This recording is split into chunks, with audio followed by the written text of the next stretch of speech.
Hey everybody, it's Thonik in not even my final form, and welcome to the first Help Me Thonik video. This is a channel where you can find audio engineering, tutorials, reviews, tips, and also a lot of streaming videos. So if you like that, don't forget to subscribe, like, and comment. That will keep this channel going. And let's just dive right into how you can set up OBS for Twitch. Keep in mind, this is strictly for Twitch and this is not for YouTube. Those two have two different settings. I'm assuming you have a 1080p monitor. You have some sort of microphone, might be a USB mic or an XLR, and that you have some sort of camera or a webcam already hooked up. So right after you launch the OBS, you can go straight into the settings on the bottom right here, and you'll be greeted with this dialog. I'll zoom in for you guys so you can get a better look. And then we can go straight into the first tab, which is the Stream tab. Make sure you select Twitch from this drop-down menu and then connect your account, and then it will ask you to log into your Twitch. After you logged into Twitch, you can go ahead and move to the Output tab. And then make sure you select Advanced at the output mode. This will give you a bunch of more options that will allow us to set up your stream for Twitch. On the audio encoder tab, you will select the default, which is already FFmpeg. But on my computer, I have an extra option, which is called Core Audio, which is a whole separate video. It's a better audio encoder, but for now, you can just use the default. On the next tab, we have the video encoder. And now, depending on which graphics card you have, you will have the NVIDIA NVENC encoder when you have an NVIDIA graphics card. If you have an AMD encoder, it will say something different, but make sure you just select the actual graphics card encoder and not the X264. The X264 is actually your CPU, which means it will use your CPU to encode your entire stream. So if you're gaming on the same computer that you're streaming on, it's actually going to be harder for your computer to do everything at once. So make sure it's on the graphics card encoder. On the encoder settings, make sure your rate controls set at CBR, which stands for constant bitrate. And this is going to give you a constant bitrate throughout your whole stream. It's not going to dip or anything. It's just going to keep it steady. And on the bitrate setting, you want to set it to 6000, which is the requirement for Twitch. So you can't go any higher than this. And then for the keyframe interval, set it at 2, which is also required by Twitch. And for the preset, I usually set it at medium. But depending on your computer, you might be able to set it at slow or slower, but I find that medium is just a sweet spot for my system, so I leave it at medium. The tuning I will set to high quality. The multipass mode, we leave it at 2 passes, quarter resolution. The profile is set at high. Look ahead is ticked off. Cycle visual tuning is ticked on. GPU is set at 0, and the max B frames is set at 2. Let's just jump to audio. And this is one setting that a lot of people forget. But at the default, it's set at 160 bitrate for your audio.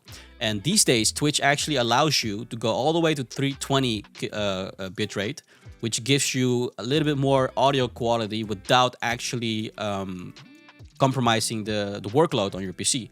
So go ahead and put it on 320 and you will get the maximum audio quality possible. These are the exact specs that Twitch posted on their website. So make sure this is all set correctly. If after you've done that, we can actually go ahead and click apply to save all of our settings up until now. And then we can go ahead and move to the next tab, which is the audio. Within the audio tab, you'll see the sample rate setting. Make sure this is set at the same sample rate as your audio devices on your Windows system. To show you guys how you can check out the sample rate on your audio device is by going into your Windows sound settings and then look for your audio device. And in my case, it's the Rodecaster Pro, the main stereo one. I'll double click on that, and on the advanced tab, you'll see your sample rate, which in my case, it's set at 48,000.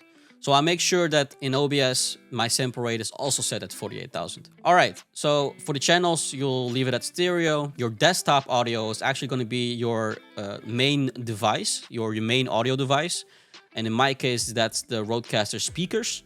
I'll select that. That means all of the gaming sound and all the audio that comes off your computer will actually go through this audio channel. And then for the mic, like I said, I'm assuming you already have a mic plugged in. So go ahead and find your mic within this list.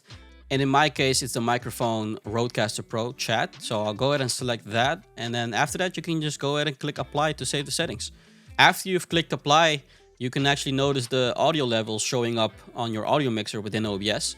And in my case, you'll see the mic moving because that's actually the mic that I'm speaking into right now.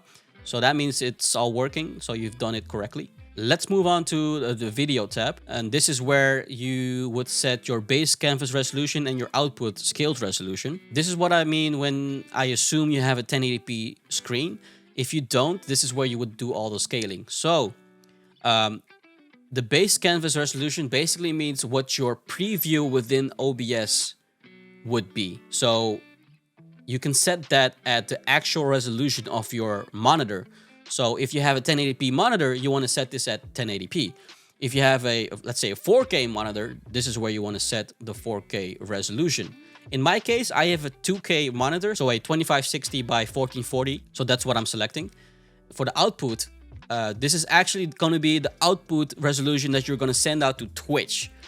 You never want to go higher than that because Twitch won't allow you to, and it's just a waste of bandwidth. So set it at 1920 by 1080, and then OBS will make sure it's all scaled down properly for you. For the scaled down filter, this is where the quality of your scaled down resolution is going to be set. So I always choose the highest one, which is the Lanczos. I can never pronounce this, but this is basically the best one.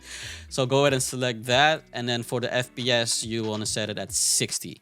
And don't forget to click apply to save the settings. And that's basically everything that you need to do to actually stream on Twitch. These are all the settings that they provide us on their website. Now, obviously, you also need to set up a scene and sources.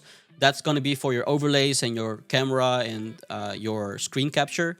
But that's going to be a different video. For now, it's just going to be strictly the settings that you absolutely need to stream on Twitch. So that's going to be it for this video. Thank you so much for watching. If you like this video, make sure to give it a thumbs up, subscribe, like, and comment on this video to keep this channel going. And I'll see you guys in the next one.